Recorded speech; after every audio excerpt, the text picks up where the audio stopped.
गोदान। लेखक मुंशी प्रेमचंद। कथावाचक सोनम। अध्याय 14। होरी की फसल सारी की सारी डांड की भेंट हो चुकी थी। वैशाख तो किसी तरह कटा, मगर जेठ लगते लगते घर में अनाज का एक दाना न रहा। 5-5 पेट खाने वाले और घर में अनाज नदारद।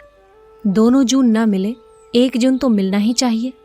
भर पेट न मिले, आधा पेट तो मिले। निराहार कोई कै दिन रह सकता है। उधार ले तो किससे? गांव के सभी छोटे बड़े महाजनों से तो मुंह चुराना पड़ता था। मजूरी भी करे तो किसकी? जेठ में अपना ही काम ढेरों था। ऊख की सिंचाई लगी हुई थी, लेकिन खाली पेट मेहनत भी कैसे हो। सांझ हो गई थी। छोटा बच्चा रो रहा था। माँ को भोजन न मिले तो दूध कहाँ से निकले। सोना परिस्थिति समझती थी, मगर रूपा क्या समझे। बार बार रोटी रोटी चिल्ला रही थी।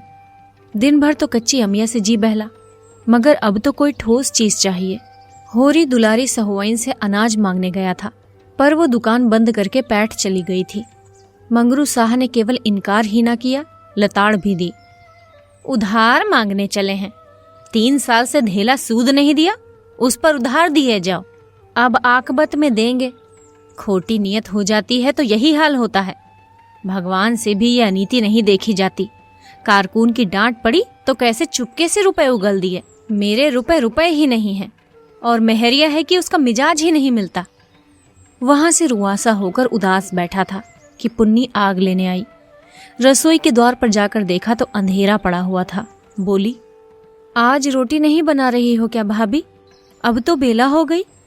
जब से गोबर भागा था, पुन्नी और धनिया में बोलचाल हो गई थी। होरी का एहसान भी मानने लगी थी। हीरा को अब वो गालियां देती थी। हत्यारा, गौ हत्या करके भागा। मुंह में कालिक लगी है, घर कैसे आए? और आए भी तो घर के अंदर पांव न रखने दूं। गौ हत्या करते इसे लाज भी ना आई। बहुत अच्छा होता पुलिस बांध कर ले जाती और चक्की पिसवाती। धनिया कोई बहाना न कर सकी। बोली, रोटी कहाँ से बने? घर में दाना तो है ही नहीं। तेरे महतों ने बिरादरी का पेट भर दिया। बाल बच्चे मरे या जिए, अब बिरादरी झांकती तक नहीं। पुन्नी की फसल अच्छी हुई थी और वो स्वीकार करती थी कि ये होरी का पुरुषार्थ है। हीरा के साथ कभी इतनी बरकत ना हुई थी। बोली, अनाज मेरे घर से क्यों नहीं मंगवा लिया? वो भी तो महतों ही की कमाई है कि किसी और की? सुख के दिन आए तो लड़ लेना, दुख तो साथ रोने ही से कटता है। मैं क्या ऐसी अंधी हूं कि आदमी का दिल नहीं पहचानती? महतों ने ना संभाला होता तो आज मुझे कहाँ शरण मिलती। वो उल्टे पांव लौटी और सोना को भी साथ लेती गई। एक क्षण में 2 डल्ले अनाज से भरे लाकर आंगन में रख दिए। 2 मन से कम जौना था। धनिया अभी कुछ कहने न पाई थी कि वो फिर चल दी और क्षण भर में बड़ी सी टोकरी अरहर की दाल से भरी हुई लाकर रख दी और बोली, चलो मैं आग जलाए देती हूँ। धनिया ने देखा तो जौ के ऊपर एक छोटी सी डलिया में 4-5 सेर आटा भी था। आज जीवन में वो पहली बार परास्त हुई। आंखों में प्रेम और कृतज्ञता के मोती भरकर बोली, सबका सब उठा लाई कि घर में भी कुछ छोड़ा, कहीं भागा जाता था।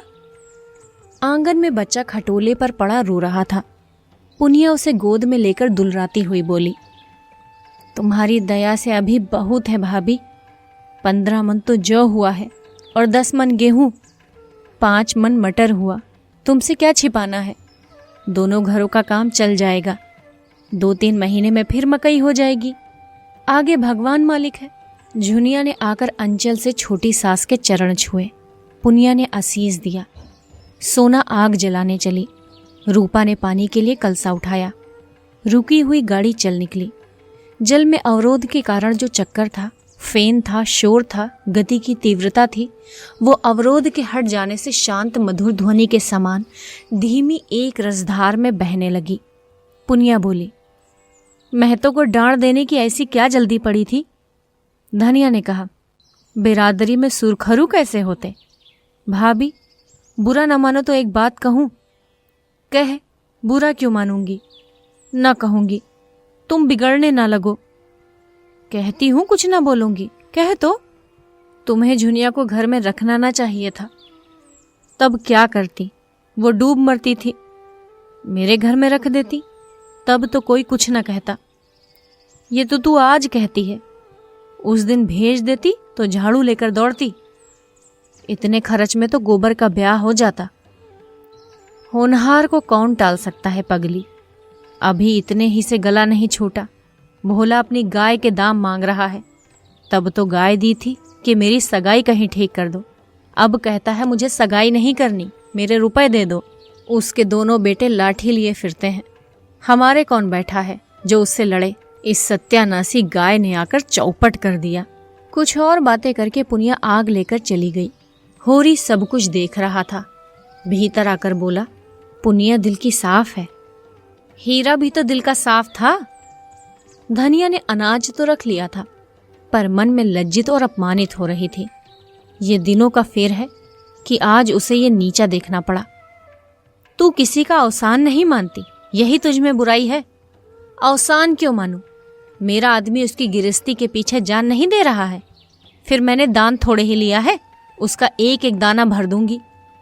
मगर पुनिया अपनी जेठानी के मनोभाव समझकर भी होरी का एहसान चुकाती जाती थी। जब यहाँ अनाज चुक जाता, मन दो मन दे जाती। मगर जब चौमासा आ गया और वर्षा न हुई तो अत्यंत जटिल समस्या हो गई। सावन का महीना आ गया था और बगुले उठ रहे थे। कुओं का पानी भी सूख गया था और ऊख ताप से जली जा रही थी। नदी से थोड़ा थोड़ा पानी मिलता था, मगर उसके पीछे आए दिन लाठियां निकलती थीं। यहाँ तक कि नदी ने भी जवाब दे दिया। जगह जगह चोरियां होने लगी, डाके पड़ने लगे। सारे प्रांत में हाहाकार मच गया। बारे कुशल हुई कि भादों में वर्षा हो गई और किसानों के प्राण हरे हुए। कितना उत्साह था उस दिन। प्यासी पृथ्वी जैसे अघाती ही न थी और प्यासे किसान ऐसे उछल रहे थे मानो पानी नहीं, अशर्फियां बरस रही हों। बटोर लो जितना बटोरते बने। खेतों में जहां बगुले उठते थे वहां हल चलने लगे। बाल वृंद निकल निकल कर तालाबों, पोखरों और गड़हियों का मुआयना कर रहे थे। ओहो, तालाब तो आधा भर गया है और वहां से गड़हियों की तरफ दौड़े। मगर अब कितना ही पानी बरसे, ऊख तो विदा हो गई। एक एक हाथ ही होकर रह जाएगी।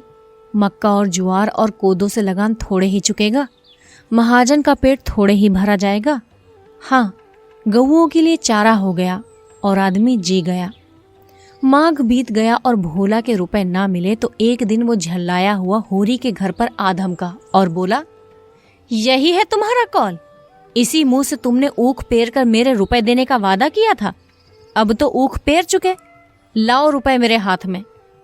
होरी अपनी विपत्ति सुनाकर और सब तरह चिरौरी करके हार गया और भोला द्वार से न हटा तो उसने झुंझला कर कहा, तो महतो, इस बखत तो मेरे पास रुपए नहीं हैं और न मुझे कहीं उधार ही मिल सकते हैं। मैं कहाँ से लाऊं? दाने दाने की तंगी हो रही है।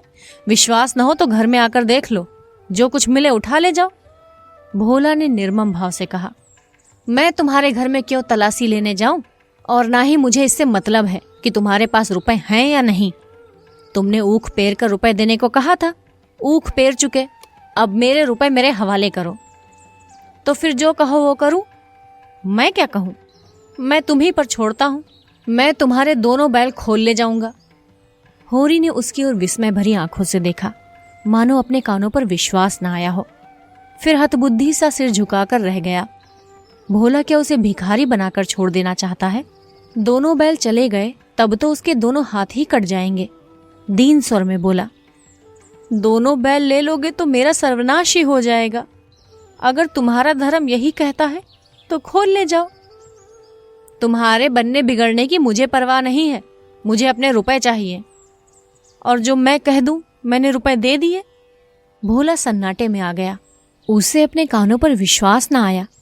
होरी इतनी बड़ी बेईमानी कर सकता है? ये संभव नहीं। उग्र होकर बोला, अगर तुम हाथ में गंगा जली लेकर कह दो कि मैंने रुपए दे दिए तो सब्र कर लूं। कहने का मन तो चाहता है, मरता क्या न करता, लेकिन कहूंगा नहीं। तुम कह ही नहीं सकते। हाँ भैया, मैं नहीं कह सकता। हंसी कर रहा था। एक क्षण तक वो दुविधा में पड़ा रहा, फिर बोला, तुम मुझसे इतना बैर क्यों पाल रहे हो भोला भाई? झुनिया मेरे घर में आ गई तो मुझे कौन सा सरग मिल गया? लड़का अलग हाथ से गया, 200 रुपए डांड अलग भरना पड़ा। मैं तो कहीं का ना रहा और अब तुम मेरी जड़ खोद रहे हो। भगवान जानते हैं, मुझे बिल्कुल ना मालूम था कि लौंडा क्या कर रहा है। मैं तो समझता था गाना सुनने जाता होगा। मुझे तो उस दिन पता चला जब आधी रात को झुनिया घर में आ गई। उस बखत मैं घर में न रखता तो सोचो कहाँ जाती, किसकी होकर रहती। झुनिया बरौठे के द्वार पर छिपी खड़ी ये बातें सुन रही थी। बाप को अब वो बाप नहीं शत्रु समझती थी। डरी कहीं होरी बैलों को दे ना दे। जाकर रूपा से बोली, अम्मा को जल्दी बुला ला, कहना बड़ा काम है, विलम्ब ना करें। धनिया खेत में गोबर फेंकने गई थी। बहू का संदेश सुना तो आकर बोली, काहे को बुलाया बहू, मैं तो घबरा गई। काका को तुमने देखा है ना? हाँ देखा है, कसाई की तरह द्वार पर बैठा हुआ है। मैं तो बोली भी नहीं। हमारे दोनों बैल मांग रहे हैं दादा से। धनिया के पेट की आंतें भीतर सिमट गईं। दोनों बैल मांग रहे हैं? हाँ, कहते हैं या तो हमारे रुपए दे दो या हमारे दोनों बैल खोल ले जाएंगे। तेरे दादा ने क्या कहा? उन्होंने कहा तुम्हारा धर्म कहता है तो खोल ले जाओ। तो खोल ले जाए, लेकिन इसी द्वार पर आकर भीख न मांगे तो मेरे नाम पर थूक देना। हमारे लहू से उसकी छाती जुड़ाती हो तो जुड़ा लें। वो इसी तैश में बाहर आकर होरी से बोली, मैं तो दोनों बैल मांग रहे हैं तो दे क्यों नहीं देते? उनका पेट भरे, हमारे भगवान मालिक हैं। हमारे हाथ तो नहीं काट लेंगे। अब तक अपनी मजूरी करते थे, अब दूसरों की मजूरी करेंगे। भगवान की मर्जी होगी तो फिर बैल बधिये हो जाएंगे, और मजूरी ही करते रहे तो कौन बुराई है। बाढ़, सूखा और जोत लगान का बोझ तो ना होगा। मैं ना जानती थी कि ये हमारे बैरी हैं, नहीं गाय लेकर सिर पर विपत्ति क्यों लेती। उस निगोड़ी का पौरा जिस दिन से आया, घर तहस नहस हो गया।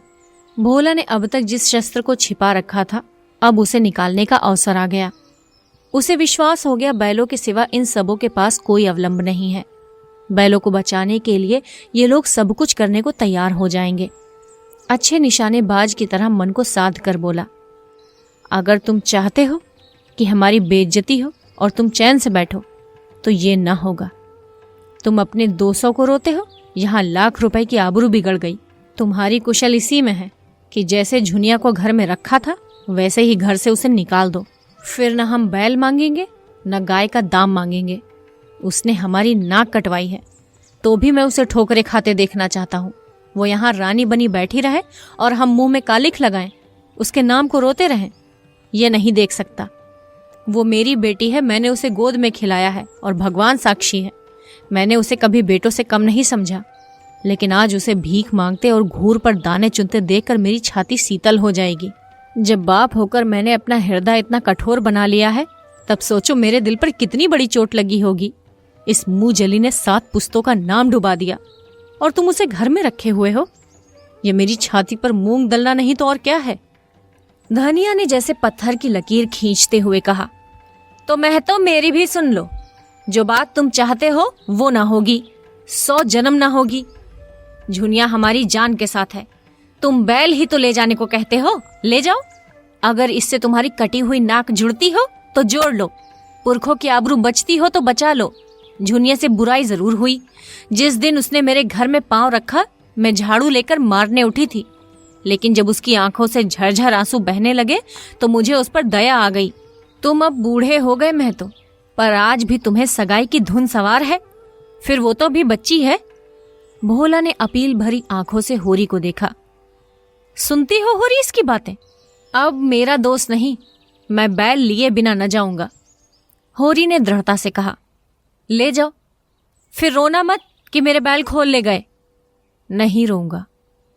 भोला बैलों की पगहिया खोल ही रहा था कि झुनिया चकतियोंदार साड़ी पहने बच्चे को गोद में लिए बाहर निकल आई और कंपित स्वर में बोली, काका लो मैं इस घर से निकल जाती हूँ, और जैसी तुम्हारी मनोकामना है उसी तरह भीख मांगकर अपना और अपने बच्चे का पेट पालूंगी, और जब भीख भी ना मिलेगी तो कहीं डूब मरूंगी।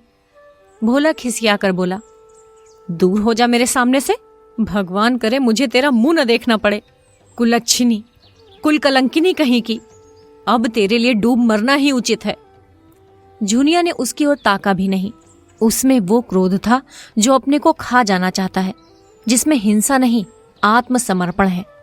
धरती इस वक्त मुंह खोलकर उसे निगल लेती तो वो कितना धन्य मानती। उसने आगे कदम बढ़ाया, लेकिन वो 2 कदम भी ना गई थी कि धनिया ने दौड़कर उसे पकड़ लिया और हिंसा भरे स्नेह से बोली, तू कहाँ जाती है बहू? चल घर में, ये तेरा घर है, हमारे जीते भी और हमारे मरने के पीछे भी। डूब मरे वो जिसे अपनी संतान से बैर हो। इस भले आदमी को मुंह से ऐसी बात कहते लाज नहीं आती। मुझ पर धौंस जमाता है नीच। ले जा बैल का रकत पी। जुनिया रोती हुई बोली, अम्मा, जब अपना बाप हो के मुझे धिक्कार रहा है तो मुझे डूब ही मरने दो। मुझे अभागिनी के कारण तो तुम्हें दुख ही मिला। जब से आई तुम्हारा घर मिट्टी में मिल गया। तुमने इतने दिन मुझे जिस प्रेम से रखा, माँ भी न रखती।